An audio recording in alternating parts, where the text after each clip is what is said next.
Hello, hello mga friends. Tingnan nyo ang aking guava. Ay, very big. Look at this mga friends. So, a huge of guava. So, 1, 2, 3, 4. There's more here. 5, 6, 7. We don't count the unripe. Let's just count the ripe one. 7, 8. Here. There's one big one. 9. This one. 10. 11.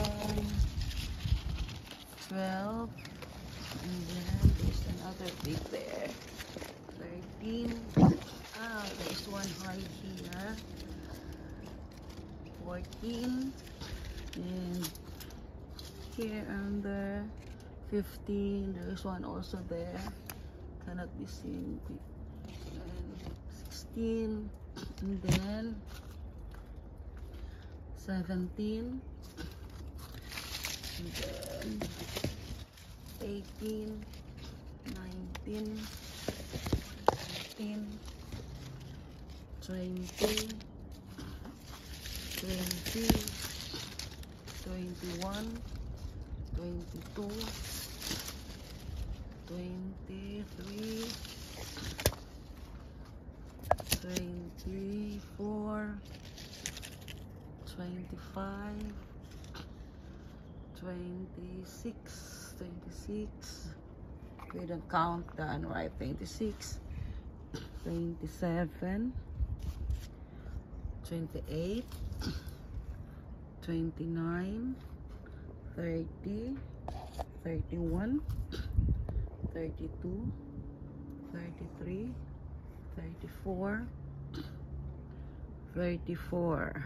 There's another one, small one, but already ripe.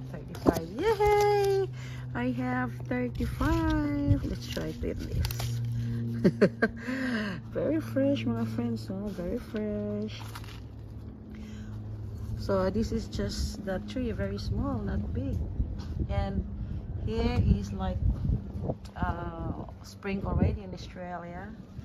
And look at this, my friends. I love it. Oh, very good. My mandarin also is bearing flower, and soon they will bear fruit. Thank you for watching. Have a good Monday, everyone. Look at here, I'll show you like that with my I'm sorry, with my guava. Look at that. A lot of ripe guavas. Good thing that the birds don't never eat, because I put fake snakes. So they like this.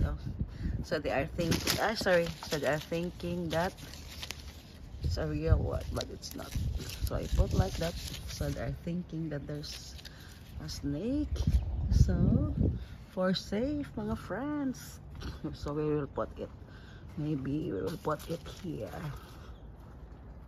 so they will scared. Here, up. Okay, thank you for watching.